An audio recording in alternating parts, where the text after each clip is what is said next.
Hello students, welcome to the channel of फर्जी concepts.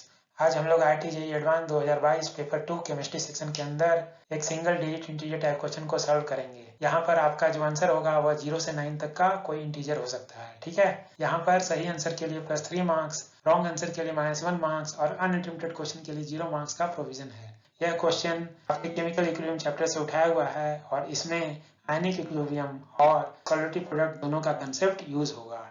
ठीक है, इस क्वेश्चन को हम लोग सॉल्व करते हैं। क्वेश्चन में कह क्या रहा है कि concentration of H2SO4 and Na2SO4 in A solution is 1 molar and 1.08 × 10⁻² molar. तो एक सॉल्यूशन में आपको सल्फ्यूरिक एसिड और सोडियम सल्फेट दोनों का कंसेंट्रेशन दिया हुआ है। सल्फ्यूरिक एसिड का कंसेंट्रेशन 1 मोलर है और सोडियम सल्फेट का कंसेंट्रेशन 1.8 × 10⁻²है, जिसे हम लोग 0.018 मोलर भी लिख सकते हैं। ठीक है, तो इसके बाद इस क्वेश्चन में कह रहा है कि मोलर सॉलिडिटी ऑफ PbSO4। तो PbSO4 क्या होता है? एक व्हाइट सॉलिड होता है, तो ये स्पेरिंगली सॉल्युबल साल्ट है। कह रहा है molar solidity of PbSO4 in the same solution is x × 10⁻y molar, है ना। तो ये इसकी मोलर सॉलिडिटी दी हुई है, तो आपको फाइंड क्या करना है? वैल्यू ऑफ y फाइंड करना है। तो यहाँ पर जो आपको सॉलिडिटी का डाटा दिया हुआ है वह x × 10⁻⁻y दिया हुआ है। तो यहाँ पर x क्या होगा? वो 1 से लेकर 10 के बीच का नंबर होगा, लेकिन यहाँ पर 10 ये नंबर नहीं हो सकता, तो 10 एक्सक्लूडेड है। और y क्या है? y एक इंटीजर वैल्यू आएगा, वही साइंटिफिक नोटेशन है। यहाँ पर y का वैल्यू आपको फाइंड करना है। इस क्वेश्चन में आपको solidity product of PbSO4 lead sulphate की सॉलिडिटी प्रोडक्ट का Ksp वैल्यू दिया हुआ है और साथ में सल्फ्यूरिक एसिड के लिए and for sulphuric acid K1 कह रहा है बहुत ही लार्ज है, मतलब पहला जो H+ है ये बहुत फास्ट लूज करेगा, लेकिन सेकंड H+ को लूज करने के लिए जो डिसोसिएशन कांस्टेंट का वैल्यू है वो 1.2 × 10⁻² वैल्यू दिया हुआ है। ठीक है, तो यहाँ पर हम लोग देखें कि इसी सॉल्यूशन में in the same solution PbSO4 भी प्रेजेंट है। तो यहाँ पर जो PbSO4 है और इसकी मोलर सॉलिडिटी का डाटा कितना दिया हुआ है? इसकी सॉलिडिटी का वैल्यू x × 10⁻⁻y दिया हुआ है, यहीं पर हमें y फाइंड करना है। ठीक है, तो यह क्या है? स्पेरिंगली सॉल्युबल साल्ट होता है, व्हाइट सॉलिड होता है, तो इसका क्या बनेगा? सॉलिडिटी इक्विलिब्रियम एस्टैब्लिश होगा। सॉलिडिटी इक्विलिब्रियम में क्या होगा? अगर S मोल पर लीटर अगर सॉल्युबल होगा तो ये क्या होगा? S मोल पर लीटर यहाँ बनेगा। ठीक है, और सल्फेट भी कितना बनेगा? S मोल पर लीटर बनेगा, लेकिन इसमें कुछ पार्ट कहाँ से आएगा? कुछ पार्ट जो कंट्रीब्यूशन है जिसे मैंने Z से लिखा है, ये Z पार्ट कहाँ से आएगा? कुछ part sulphate ion sodium sulphate से भी आएगा और सल्फ्यूरिक एसिड के डिसोसिएशन से भी Z पार्ट आएगा, सल्फेट का पार्ट आएगा। ठीक है, तो यहाँ पर हम लोग देखेंगे कि यहाँ पर Ksp का तो वैल्यू दिया हुआ है। Ksp को हम लोग एक्सप्रेशन अगर लिखना चाहें तो PbSO4 कैसे लिखेंगे? Ksp = lead concentration at equilibrium at solidity equilibrium into sulphate concentration at solidity equilibrium. ठीक है, तो ये वैल्यू कितना है? ये वैल्यू S है और ये वैल्यू क्या है? S+Z है। ठीक है, और यहाँ पर Ksp का वैल्यू नोन है। ठीक है, तो इसमें 2 अननोन है, इस इक्वेशन में 2 अननोन है ना, S और Z दोनों अननोन है। तो अगर हम लोग Z का वैल्यू निकाल लें, Z का वैल्यू अगर निकाल लें, मतलब ऊपर से कितना सल्फेट आएगा, ऊपर से अगर आने वाले सल्फेट का अमाउंट पता चल जाए तो उसमें हम लोग S का अमाउंट ऐड करके ओवरऑल सल्फेट का अमाउंट निकाल लेंगे, सल्फेट का कंसेंट्रेशन। तो Z अगर हमारा नोन हो जाएगा तो ये क्या हो जाएगा? इस इक्वेशन का यूज करके हम लोग S का वैल्यू निकाल सकते हैं, क्योंकि S का वैल्यू जब निकाल लेंगे तो यहाँ पर हमें X और Y का वैल्यू मिल जाएगा। ठीक है, तो यहाँ पर एक बार हम लोग देखना चाहेंगे कि यहाँ जो Ksp का आपको डाटा दिया हुआ है, कितना वैल्यू दिया हुआ है।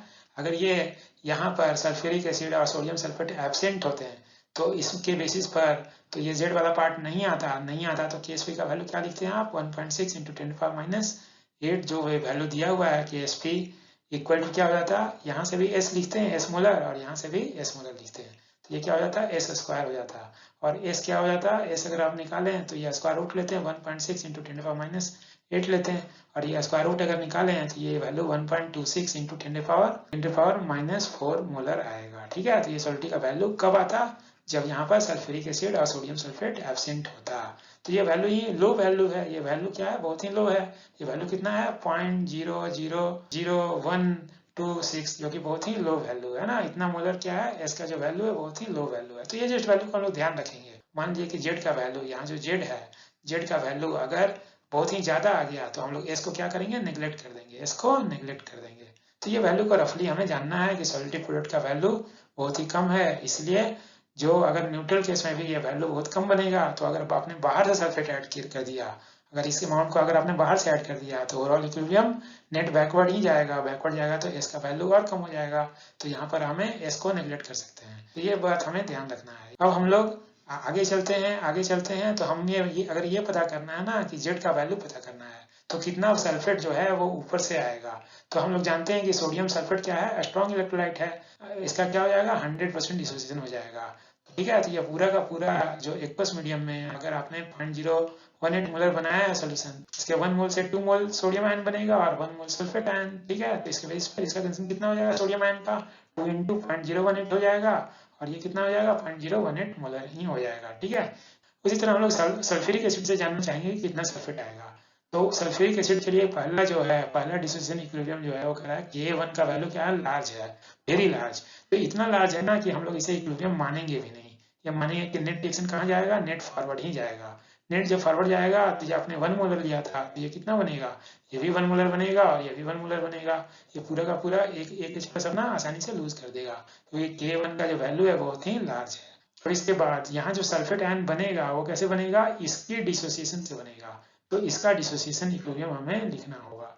जब इसका डिसोसिएशन इक्विलिब्रियम लिखेंगे तो जब बाई सल्फेट आयन जब H+ लूज करेगा तो ये सल्फेट आयन में कन्वर्ट हो जाएगा। ठीक है, अच्छा ये इक्विलिब्रियम ना, इस इक्विलिब्रियम की एक खास बात है क्योंकि यहाँ पर अभी इक्विलिब्रियम बिफोर रीचिंग इक्विलिब्रियम, अच्छा इसकी डिसोसिएशन के प्रोडक्ट क्या क्या है, H+ है और सल्फेट आयन है। ठीक है, अच्छा H+ आयन और सल्फेट आयन ऑलरेडी प्रेजेंट है पहले स्टेप से पहले डिसोसिएशन से ही H+ का कंसंट्रेशन कितना है, ये 1 मोलर यहीं से आ चुका है। ठीक है, और यहाँ ये जो सल्फेट है यहाँ पर ऑलरेडी प्रेजेंट है, ये कितना है 0.018 मोलर ऑलरेडी प्रेजेंट है। तो ये इक्विलिब्रियम ना ऐसा नहीं है कि ये H+ बनना तब शुरू होगा जब ये बाई सल्फेट डिसोसिएट होगा, H+ ऑलरेडी बन चुका है और सल्फेट ऑलरेडी प्रेजेंट है। तो ये इस तरह का जब इक्विलिब्रियम है तो यहाँ पर जो आपके बिफोर रीचिंग इक्विलिब्रियम ऑलरेडी क्या है 1 मोलर H+ बन चुका है, 1 मोलर H+ बन चुका है। ठीक है, 1 मोलर H+ बन चुका है और सल्फेट आयन कितना है 0.018 मोलर है, इस इक्विलिब्रियम सॉल्यूशन में ऑलरेडी है। और अभी इस बाइसल्फेट के डिसोसिएशन का इक्विलिब्रियम अभी एस्टैब्लिश नहीं हुआ है, उसके पहले ही सिर्फ पहले से ही ये ऑलरेडी इतना पार्ट प्रेजेंट है, ये आपको ध्यान रखना है। इस तरह का कोई भी केस हो तो अगर हम लोग जानना चाहें जब ये इक्विलिब्रियम रीच करेगा तो ये रिएक्शन फॉरवर्ड जाएगा या बैकवर्ड आएगा। ठीक है, क्योंकि ये तो दोनों ऑलरेडी प्रेजेंट है और ये भी प्रेजेंट है, ये नेट फॉरवर्ड जाएगा या बैकवर्ड आएगा, ये हम लोग अगर पता करना चाहें तो उसके लिए हम लोग क्या करेंगे, उसके लिए हम लोग क्या करना होगा कि यहाँ पर प्रोडक्ट का कंसंट्रेशन दिए हुए हैं और रिएक्टेंट के कंसंट्रेशन दिए हुए हैं, तो इसका हमें QC लिखना होगा। तो इस इतने पार्ट के लिए क्या हमें लिखना होगा, QC लिखना होगा। तो QC का वैल्यू हम लोग लिखें तो QC का एक्सप्रेशन हम लोग कुछ इस तरीके से लिख सकते हैं। ठीक है, प्रोडक्ट ये प्रोडक्ट के कंसंट्रेशन का product raised to the power stoichiometric coefficient divide by reactant side में जो है, तो यहाँ रिएक्टेंट क्या है बाइसल्फेट है। तो यहाँ पर एट ए गिवन बिफोर रीचिंग इक्विलिब्रियम जो आपका जो वैल्यू है ना, H+ कितना है 1 मोलर है, इसका वैल्यू 1 डालेंगे, सल्फेट का वैल्यू कितना डालेंगे 0.018 डालेंगे और बाइसल्फेट का भी 1 मोलर है। ठीक है, तो ये जो वैल्यू है यहाँ जो QC का वैल्यू है वो कितना आ रहा है 0.018 आ रहा है, 0.018 आ रहा है। और ये जो QC का वैल्यू है वो क्या है, अगर ये इक्विलिब्रियम जाता, अगर ये इक्विलिब्रियम रीच कर जाता तो इसका वैल्यू कितना होता, इसका इक्विलिब्रियम कांस्टेंट K2 होना चाहिए था, क्योंकि सल्फ्यूरिक एसिड का जो K2 का वैल्यू है ये कितना है 1.2 × 10⁻²है, तो इसे हम लोग 0.012 भी लिख सकते हैं। ठीक है, तो यहाँ पर K2 जो है ये इक्विलिब्रियम कांस्टेंट है और ये QC ये है, तो यहाँ पर हम लोग कह सकते हैं कि QC का जो वैल्यू है 0.018 विच इज मोर देन 0.012।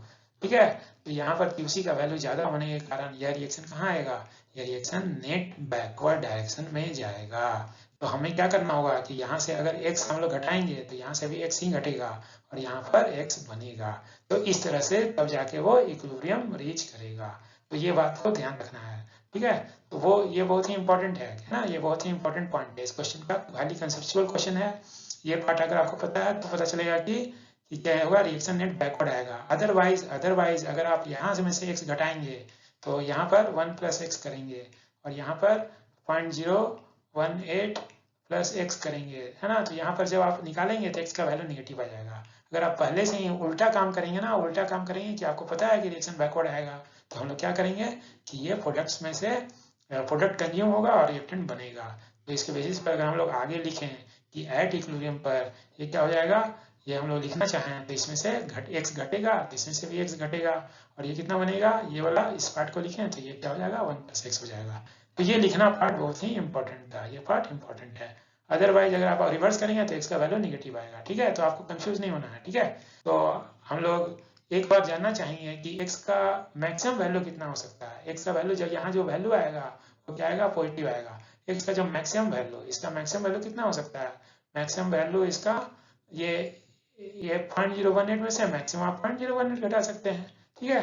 तो क्योंकि इससे ज़्यादा हो नहीं सकता, अगर इससे ज़्यादा हो जाएगा तो ये टर्म निगेटिव हो जाएगा, और निगेटिव तो कभी हो नहीं सकता, इसलिए x का मैक्सिमम वैल्यू आपको पता है। तो अगर इस मैक्सिमम वैल्यू का यूज़ करके मैं जानना चाहूँ कि ये वैल्यू मैक्सिमम कितना हो जाएगा, तो ये 1 + 0.018 मतलब 1.018 मोलर हो जाएगा ये, और ये कितना हो जाएगा, 1 में से 0.018 घट जाएगा, तो ये वैल्यू 0.982 हो जाएगा, ठीक है, इतना मोलर। तो ये वैल्यू कितना है, ये अप्रोक्सीमेटली 1 के बराबर है, और ये वैल्यू भी तो बहुत ज़्यादा नहीं है, 1.01, 1.01, 1.02, जो कि वैल्यू ये भी 1 के बराबर ही है, ठीक है। तो इसे आप अप्रोक्सीमेट कर सकते हैं, इसे आप अप्रोक्सीमेट कर सकते हैं, ठीक है। अदरवाइज हमें काफ़ी टीडियस क्वाड्रेटिक इक्वेशन को सॉल्व करना होगा x को फाइंड करने के लिए। तो इसके बेस पर आप अप्रोक्सीमेट करेंगे तो ये वैल्यू कितना है, 1 मोलर है, और इसका ये वैल्यू अप्रोक्सीमेट कितना होगा, 1 मोलर। तो यहाँ पर हमें x फाइंड करना है। अब हम लोग K2 का जो एक्सप्रेशन है वो हम लोग अप्लाई करेंगे, ठीक है। K2 का क्या लिखेंगे एक्सप्रेशन, K2 क्या है, बाइसल्फेट का या डिसोसिएशन इक्विलिब्रियम है, जो कि सल्फ्यूरिक एसिड का सेकंड डिसोसिएशन कांस्टेंट है, ठीक है। तो यहाँ पर अगर ये वैल्यू हम लोग लिखें तो प्रोडक्ट का concentration at equilibrium divide reactant का कंसंट्रेशन लिखेंगे, ठीक है, ऐसा लिखेंगे। और यहाँ पर जो भी वैल्यू हमें इक्विलिब्रियम पर का वैल्यू है वो सारे वैल्यू को हम लोग सब्स्टिट्यूट कर देंगे, ठीक है। जब हम लोग सब्स्टिट्यूट करेंगे तो K2 का वैल्यू कितना है, K2 वैल्यू ये 0.012 है, 0.012 है, और ये H+ कितना है, ये 1 मोलर के अप्रॉक्स है, तो ये 1 मोलर हो गया। और सल्फेट कितना है, सल्फेट 0.018 - x है, और ये बाइसल्फेट कितना है, 1 है, ठीक है, ठीक है। तो यहाँ पर क्या होगा, 0.018 - x, तो x को क्या करेंगे, x को लेफ्ट साइड ले जाएंगे और इसको हम लोग राइट साइड ले जाएंगे। x का जो वैल्यू आ जाएगा वो कितना होगा, x = 0.006 हो गया। ये जो x हमने निकाला, इसी x को अगर हम लोग यहाँ पर सब्स्टिट्यूट कर दें तो क्या हो जाएगा, हमें सल्फेट का इक्विलिब्रियम कंसंट्रेशन मिल जाएगा, ठीक है। तो इस x के वैल्यू को क्या करेंगे हम लोग, इस एक्सप्रेशन में यहाँ पर सब्स्टिट्यूट कर देंगे, ठीक है। तो x को जैसे ही आप यहाँ सब्स्टिट्यूट करेंगे तो 0.018 - 0.006 ये वैल्यू 0.012 हो जाएगा। तो हमें इक्विलिब्रियम पर का जो सल्फेट का जो कंसंट्रेशन था वो कितना आ गया, ये 0.012 आ गया। और इसे हम लोग देखें कि S का वैल्यू कितना था, S का वैल्यू अगर ये Z नहीं होता तो इसका वैल्यू कितना आता, 1.26 × 10⁻⁻⁴ आता है, जो कि वैल्यू 0.00126, जो कि बहुत ही कम है, इसी मच लेस देन ये वैल्यू 0.012 से। तो इस पार्ट को हम लोग S को यहाँ पर क्या कर सकते हैं, S को नेग्लेक्ट कर सकते हैं। जो पार्ट आपका सॉलिडिटी के कारण सल्फेट बनेगा वो पार्ट क्या है, ऑलमोस्ट नेग्लिजिबल है। तो ये जो 0.012 मोलर सल्फेट आया है वही क्या हो जाएगा, यहाँ पर ये सल्फेट का कंसंट्रेशन हो जाएगा, ठीक है। तो हम लोगों ने क्या किया कि इस सॉलिडिटी इक्विलिब्रियम के एक्सप्रेशन को, मतलब KSP के एक्सप्रेशन को यूज करने के लिए, ठीक है, यहाँ पर हमें S अननोन था और सल्फेट का कंसंट्रेशन अननोन था, ठीक है। ये दोनों ही अननोन थे, लेड का कंसंट्रेशन और ये भी अननोन था, लेकिन एक को हम लोगों ने आइडेंटिफाई कर लिया कि सल्फेट का कंसंट्रेशन कितना होगा, 0.012 मोलर हो जाएगा। अब हम लोग KSP का एक्सप्रेशन यूज करके S का वैल्यू आइडेंटिफाई कर सकते हैं।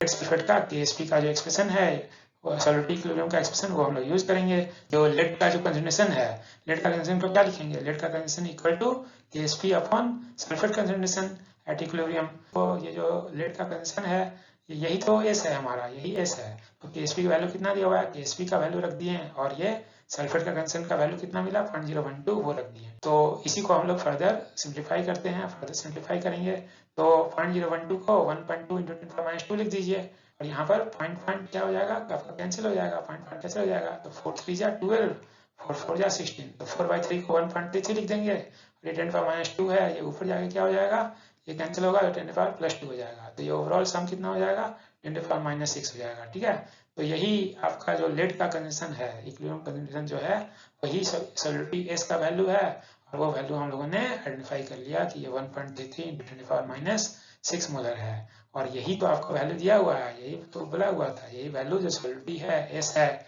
वही जो वैल्यू है वो कितना है, x × 10⁻⁻y के फॉर्म में लिखा हुआ है। x into 10 minus y molar के फॉर्म में लिखा हुआ है, इसलिए यहाँ पर y क्या हुआ, y 6 हो गया।